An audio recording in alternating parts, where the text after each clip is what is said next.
What's happening, everybody? Trey here, joined as always by my dad, Sean, and today, reactions to the classics. We got another top 10 list, and this time this list is going to come courtesy of our patron, supporter, and friend of the channel, DeepBlue. Shout out to you, DeepBlue, man, for supporting the channel, bringing us this list. We got some songs I'm familiar with on here, and some ones I'm excited to hear for the first time and dive into. Before we get into this, though, if you like this video, be sure to give it a thumbs up. Hit that big red subscribe button if you would like to have us maybe react to a song or a record or something. You can check out our Patreon page as well, which is linked down below. Shout out to the patrons like DeepBlue who help keep this channel for sure up and running. All right, Trey, well, you know, with DeepBlue, this is not a top 10 on an artist or anything else. It's just 10 songs that he really enjoys. Instead of doing 10 separate song reactions, he said, why don't you do it this way? So it's not even a countdown necessarily of 10 to 1. Yeah. You know, it's just 10 songs that he really, really likes. So they're not necessarily his favorites. So in the comments, I'll go, I can't believe it's your number one favorite song. But and there's such a wide variety of stuff. So there is something for everyone in here. So it's almost like a top 10 just single off song reaction. Yeah, just a little potpourri, miscellaneous, all kinds of stuff. Keep the mystery of what's going to be next, you know. On that, number 10, we're going to start off with something that, you know, we don't cover much of here. Some traditional country. No, some that's Dolly right. Parton, Jolene, from the album Jolene in 1974, written by Dolly.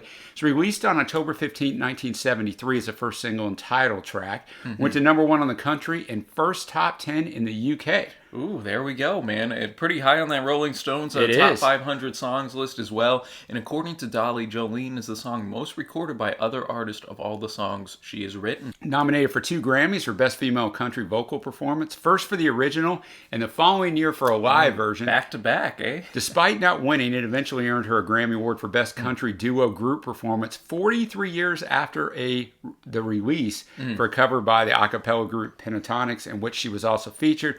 It tells of Parton confronting Jolene, a stunningly beautiful woman who she worries will steal her love or husband. Throughout the song, she implores Jolene, please don't take him just because you can.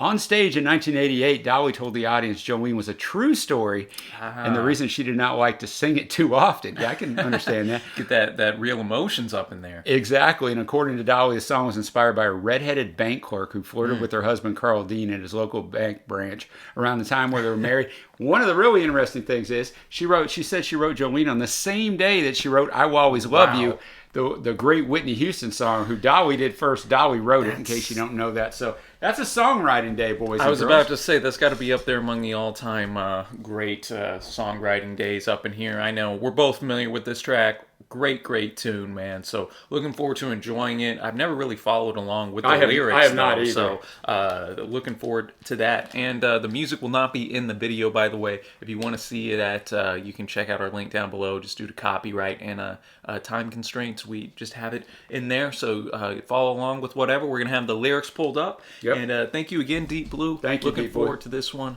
Let's get going. Jolene, starting our list off here, man, and I was glad that following along with this, I've never dove deep, as I mentioned, into the lyrics. I didn't realize how just kind of almost melancholy the tune is, you know? Yeah, exactly, especially for the hard-hittingness of what she's asking. And very quick. I didn't realize how quick the song was. That stood out to me too, in a short amount of time, for sure. Yeah, the pace was going quick, and it had a unique beat going on in the back, just kind of with the guitar, and then the drums just, usually they're kind of synced together. They were, different, like a cross beat.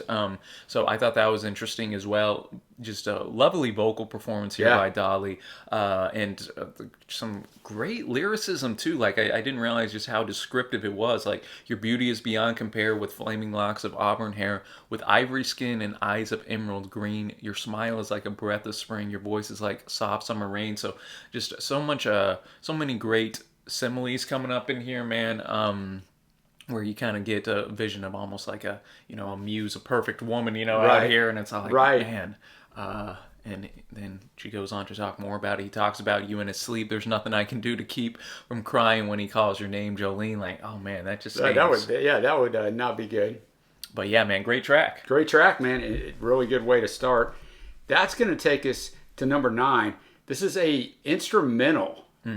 Lisa Gerrard, who's pretty famous in that segment of things, and Peter Bork. It's Shadow Magnet from the Duality album in 1998. The beginning of the song influenced in part the music at the beginning of the Gladiator soundtrack, because that was Lisa with Hans Zimmer, who's also a very accomplished composer. All right. Well, I do not know this. I don't know anything about this. So let's see what we got here. Yeah, Shadow Magnet by Lisa Gerrard and Peter Bortre. You can definitely see where the start of it influenced Gladiator. No, definitely. And then we got into more of the world music Yeah. with the Indian type tones in there. Definitely varied in there. I think it's a good choice to put on a list if you just want a mixture of all kinds of music. That diversity. No, I'm with you there, Dad. And I mean, that Indian influence. I like the song more once it kind of shifted into that regard. Yeah, I agree. A bit hypnotic, man. Yeah, and hypnotic's a good word. And I think just points to. I know this wasn't on like a soundtrack for a movie per se, but the importance of I mean, we're both movie lovers, man. Yeah. Like a good soundtrack or whatnot can really like pump up a movie. Just and you need people like these two who are great. Just putting together atmosphere, soundscapes, to just set emotions and scenes and whatnot. And again, I know this wasn't in a particular movie or anything, but it definitely fit. Had that vibe, man. And now we're going to go to the next song on this list, a song we're both familiar with, man. Awesome. Fantastic track. Another one that's on the top 500 Rolling Stones songs. We got Simon and Garfunkel with The Boxer from their last record, Bridge Over Troubled Water. We actually did a full album reaction to that before YouTube blocked it. So unfortunately, you can't see it. This is before we put the music on a different avenue, but it was written by Paul Simon, of course. It variously takes the form of a first-person lament as well as a third-person sketch of a boxer, which makes it interesting when you dive into the lyrics. They're largely autobiographical and partially inspired by the Bible and were written during a time when Paul felt he was being unfairly criticized. The song's lyrics discuss poverty and loneliness. The song was only one drum beat and played during the lie, lie, refrain. 7 in the U.S.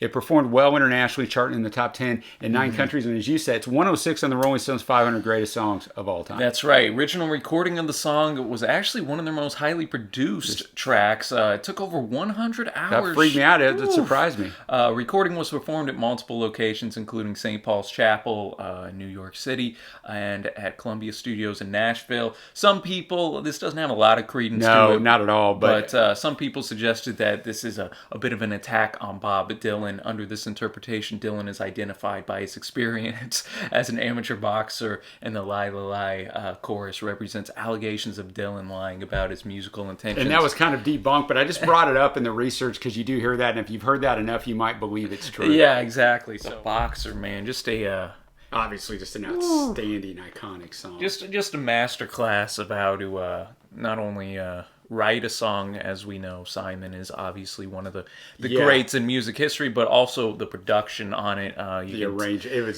it's next level. The guitar melody is just so beautiful, man, and then that just singular drum that comes in on the lie, la, lie.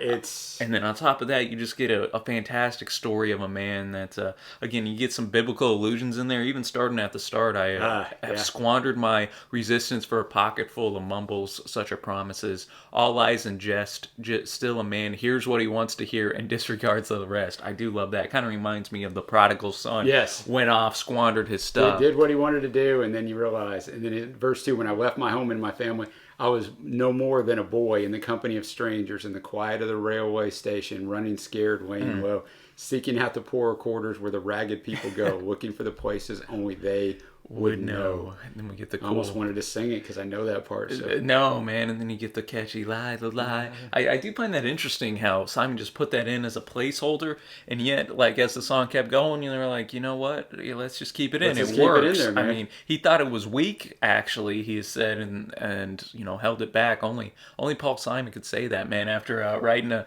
song like this, then he kind of notes the guy in the song looking for those workman's wages, got no offers. He took comfort in some horse. This is Simon's words, not mine, man. And we don't get anybody in trouble here. And then he kind of has that longing to go back home. He grows up though in the clearing. He stands as a boxer and a fighter by his trade. He carries the reminders of every glove that laid him down or cut him, till he cried out in his anger and his shame, I am leaving, but the fighter still remains. Lovely way to end out. And then we just get the lie, la, lie. one of my favorite Simon and Garfunkel tracks. Yeah, one of man. mine too. And speaking of that, we will have a Simon and Garfunkel top 10 coming up on the channel real soon. So be sure to be fire. Stick around for that, man. And next song on DeepBlue's list, man, keeping the hits coming. We got David Bowie, "Wild as the Wind," a live version, and I'm looking forward to this. We've reviewed Station to Station, one of the best records that we've reviewed. I gave it the full 10 out of 10. I didn't know if you were going to spoil it. Trey gave it the perfect 10. That is not happening. And this one is, the last song, 6 to 6 on that record, finishes out the album. It was originally written by Dmitri Timokin and Ned Washington for the 1957 film Wild as the Wind. The great Johnny Mathis recorded it, released it as a single in November of 1957. But Nina Simone also recorded it and released it in 1966. Bowie was an admirer of Nina, and after meeting her in LA in 75, he was inspired to record this song for the album. He later admitted that Nina's version, quote, really affected me. I recorded it as an homage to Nina. So, all right, and we're going to have the video pulled up here, so be watching that and get to see Bowie put this live and in action, man. Let's do this, man. All right, man. Always cool to see those live performances. It really is. And I mean, David just sounded unbelievable, just pretty much exactly like he did on the recording of Station to Station on that. Yeah, and the rest of the musicians, the instrumentation was tight. The crowd was kind of singing along. You could feel the energy. David looked quite happy. Yeah. He's not over the top. He performed it just like he should. Not that I expect any less from David, but yeah, really cool to see it. Yeah, we I think I counted 7 other people besides David up there. So you had that full band experience. Yeah, I thought like you mentioned, that instrumentation was really tight. And man, I'm jealous of that crowd. That was a small venue. It was. So getting to see David just a hands length away like a lot of those people did, and doing the whole kind of crowd participation. Yeah, that's always neat in the in like the live performances. It makes you jealous for sure. And so man, great choice there, DeepBlue. And now we're going to another track that is about to probably get stuck in our heads for a week here. We got the Knack, "My Sharona" from 1979, and I didn't know that this was their debut single. When I researched this, I was surprised. Written by Burton Avere and Doug Fieger. It reached number 1 on the Billboard Hot 100 singles chart, where it remained for 6 weeks, but it was also the number 1 song on their chart for year end. So it was the top song in 1979. It was certified gold, representing 1 million copies sold, and was Capitol Records' fastest gold debut single since the Beatles' "I Want to Hold Your Hand" in 1964. That's shocking, man. And it's a true story. So when Doug Fieger was 25 years old, he met 17-year-old Sharona Applerin, who inspired a 2-month-long run of songwriting, as well as eventually becoming his girlfriend for the next 4 years. A different time, Trey, where 25 could meet a 17-year-old, is all right. Doug recounted that it was like getting hit in the head with a baseball bat. I fell in love with her instantly, and when that happened, it sparked something, and I started writing a lot of songs feverishly in a short amount of time. So him and Avere worked out the structure and melody of the song. Avere was originally averse, say that quickly, to using Alperin's name in the song. Probably not always a good idea, but Doug wanted it to be a direct expression of his feelings. Avere ultimately relented. Doug claimed that "My Sharona" was written in 15 minutes. Guys always claim this. Maybe it was. 15 minutes. There we go. They were engaged but never married. They remained great friends. All right, man. Well, there you go. I'm looking forward to definitely diving into this one. An interesting, a big influence as well during the making of a Thriller by Michael surprised Jackson. by this. Quincy Jones, the producer, aspired to include a rock and roll inspired song in the vein of "My Sharona," and then Jackson wrote "Beat It." And now that you mentioned that, there's a little bit. In 2008, it was number 75 on the Billboard Hot 100 all-time song. So that is insane. Well, let's get to rocking on this one. I don't know if I've ever heard the full-on version that wasn't single version, because I don't recall that guitar solo being. I think that was one of the best parts of the song. That was fantastic. Just a definite differentiation. Just great, man. And just you mentioned it, Dad, in the reaction or when the song song was playing, just as soon as the bass line and drums go in, man, it's just, iconic. Just so awesome, so catchy. Some lines in here did not age well, but no, especially knowing knowing the age difference at the time, but very kind of provocative song too. I was seeing here that some people got up in arms due to some of the lyrical content in here, which probably just helped the song stay at number one for a longer amount of time. I'm sure, and I'm sure 8-year-old me was just singing along with it, because you don't know what you're singing along to, man. Well, I mean, because that chorus is so very catchy. It is. The stuttering, I mean, it's you go up to. I would think most people, they would know what you're talking about. I think so too. So and that solo really was a surprise highlight, just because I guess I just am familiar with the single version, man. But now we're going to a track I'm not familiar with. We have the Dutch band Golden Earring with their track Twilight Zone from 1982, written by the band's guitarist George, and he got the inspiration from a book by Robert Ludlum, The Bourne Identity. Is that the same Bourne Identity? Yeah. Oh, yeah. Great series of films. Yeah, it is. Pace 62, the television show, The Twilight Zone, which just got a little revamp, I believe, this year or last year. Spent more than half a year on the U.S. pop charts as the group's sole top 10 single in the U.S. and hit the number one on the Billboard Top Album Tracks charts. As well in America. Yeah, and the lead vocals are divided between George and Barry Hay. Each sings lead for one half of the first verse, first George, then Hay, and Hay sings lead for the second verse with backing by George and provides the spoken lines in the introduction and first verse. George sings leads on the choruses backed by Hay. So you don't see that very often where they trade that much. The music video is one of the first to feature a cinematic storyline and dance choreography, and was a hit on the fledgling MTV network very early on. I know their song Radar Love very well. I'm sure I do know this song. It doesn't ring a bell for me. I've never even heard of them, so I'll be they curious. had a hit in Radar Love. I was surprised this was a bigger hit, so I'm sure I'll know it once I hear it, but it doesn't ring a bell. All right, Twilight Zone coming in from Golden Earring. So you were a little familiar with Yeah, those. I know the song. I don't know it super well.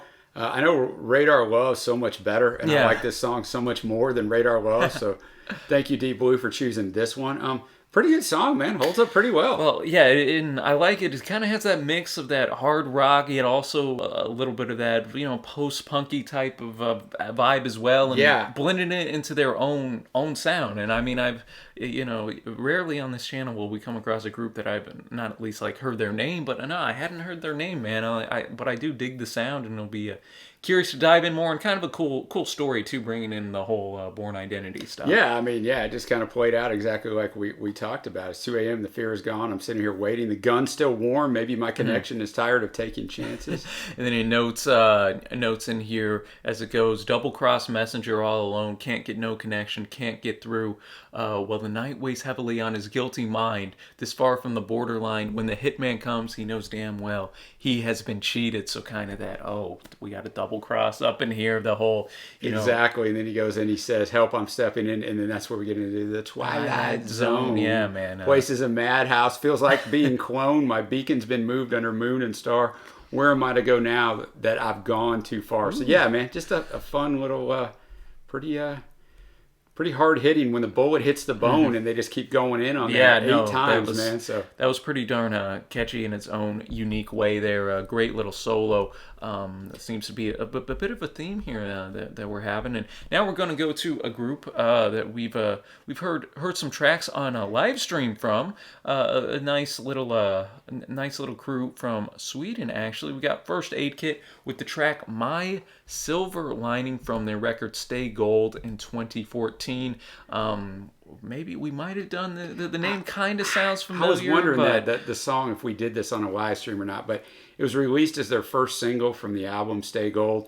It was used as the end credits theme in the 5th and final episode of the Telltale Games series, Tales from the Borderlands. This song has also been used for 3 TV advertisements in the UK, American Express, Mercedes-Benz, and Renault. So if you're in the UK, I know you'll know this song because those are some heavy hitters it was used for.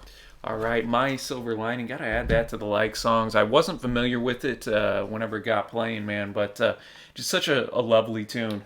Yeah, it is. And, an interesting vocal delivery, just in the fact that she's almost singing it in a Yeah. way for a little while. You know, you In mentioned that first verse, especially, yeah. They got beautiful voices though. They just don't. I like they let the story tell, you know, without trying to overcome it with these belting out vocals. And I didn't mention it at the start, but these are sisters in this Yeah. group, and just blending the classical, folk, country, Exactly. just all into their own unique way. We had beautiful strings on here. Of course, the we had the guitar that was just nice and kind of accentuated the beauty of the song. A sad track, it also has that hope, of course, and that's why I said it would be great for a 2020 theme song, Yeah, man. no joke. You have that realism. There's no starting over, no new beginnings. Time races on, and you just got to keep on keeping on. Got to keep on going, looking straight out on the road. Can't worry about what's behind you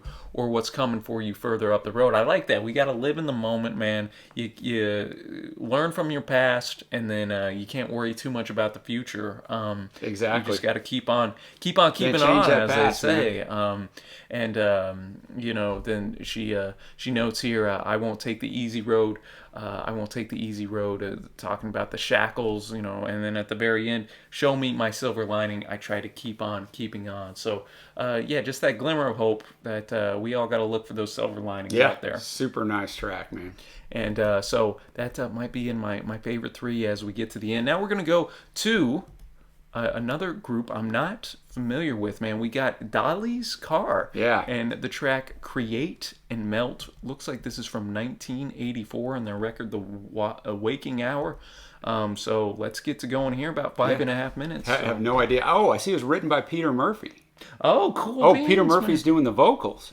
Okay, well, we do know some Peter Murphy, man. Okay. Some Peter Murphy. That's cool, though. All right, definitely. All right, okay. so looking forward to hearing this then. All right, Create and Melt by Dolly's Car. What'd you think of that one, Dad? I liked it. I mean, it was exactly what I expected from Peter, you know. Yeah. Some 1984/85 stuff that I would expect in there, just with the different...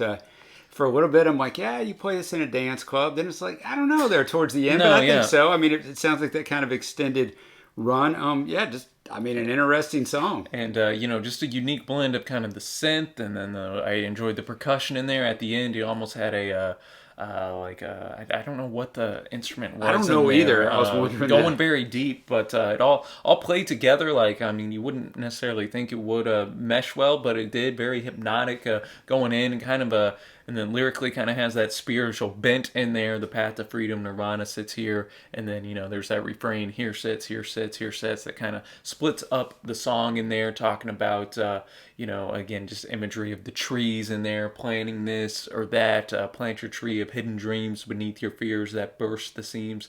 The consummate growth will break your bones. Become a tree secure alone. Maybe going back to that the title, Create and Melt. You got to build yourself up, create something, knowing that hey man, there's gonna come a day that maybe your tree is gonna melt, this or that, but hopefully your tree's secure, man.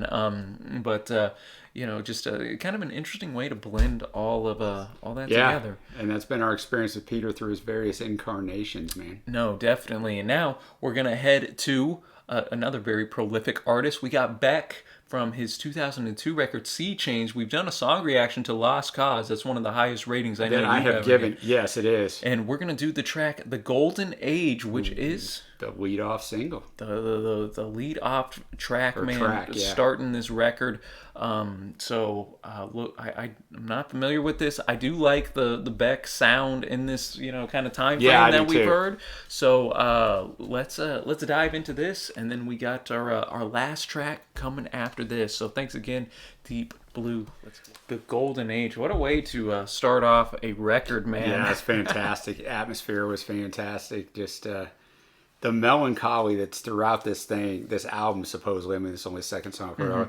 You just feel it in there, man. It just transports you. Yeah, he apparently wrote most of the tracks here after, a tough breakup and only a period of about a week. So, what do they say? The best art comes through pain. Yes.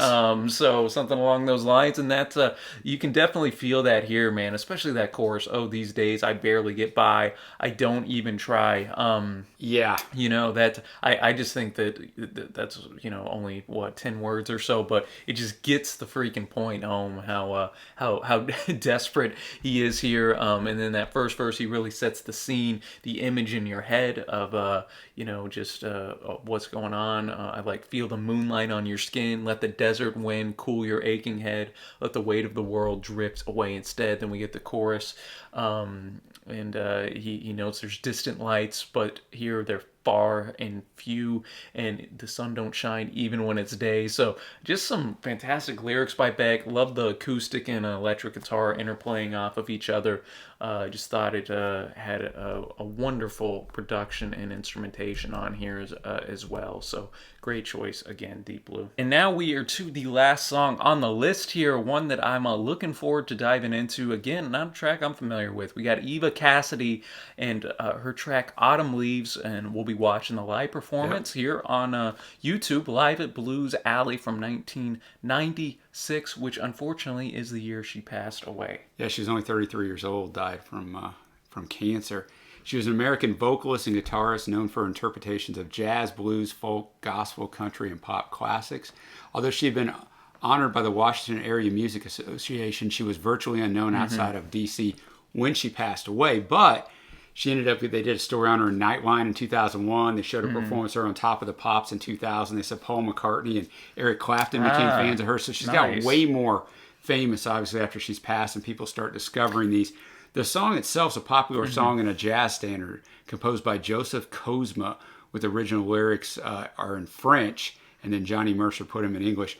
An instrumental version by Roger Williams was a #1 bestseller on the U.S. Billboard charts of 1955. So if you've been with us for a while, maybe you'll remember that. But other versions, Sinatra, Dylan, Nat King Cole, Doris Day, and Willie Nelson. Ooh. So we'll see if I know this, if I've heard it somewhere, but yeah, let's check it out. All right, Eva Cassidy coming in as the last song on this list here, and I'm not even familiar. I know it's just such a famous track. I wasn't familiar with the lyrics once we got in. But, I wasn't either. I'm glad I heard Eva go in with this, man, first of all, and just with the track, and just such a beautiful voice, beautiful, just her on the acoustic, man, and the piano in the back. You know, you gotta freaking bring it if you're just gonna go up with that and have a voice to go in with it. And I just thought she did a wonderful job. I agree. I mean, I don't have much to add to it. Yeah, just I mean, you got to really be able to bring it, in that environment and just sing that way. So just tremendous and a good find. Thanks for introducing us to her, DeepBlue, man. And it's a shame she wasn't able to create more after, but it's cool we are able to go in and find these things. Yeah, exactly. To still let the music live on, man. And that's going to take us now to our favorite tracks from this list. Dad, I know you got yours already ready, so I'll let you go first. Yeah, quite an eclectic mix, which I like. You know, this brings you something from almost everywhere. Mine are pretty stereotypical. I got to go The Boxer by Simon and Garfunkel. I got to go Wild as the Wind by Bowie. And then Beck, The Golden Age, with the honorable mention to First Aid Kit and My Silver Lining. Yeah, I'm going to go with actually My Silver Lining. Yeah, I got to go with that. I'm going to go The Boxer as well. And then for my last one, man, we could go the Autumn Leaves. Beck put in a great, you got the catchy My Sharona. But I think I'm going to give the nod to the first track we heard. We got Jolene at hard to argue it, man, as my last one coming in here, man. But let us know your favorites from DeepBlue's list down in the comments below. Again, DeepBlue, appreciate you. Thank you. Bringing this to us, man. It was fun to revisit the songs we knew and also discover some great tracks that we weren't familiar with yet, man. Added some to the playlist for sure. But as always, Dad, appreciate the research. Fun to dive into these. And until next time, thanks for watching, happy listening, and we will see you.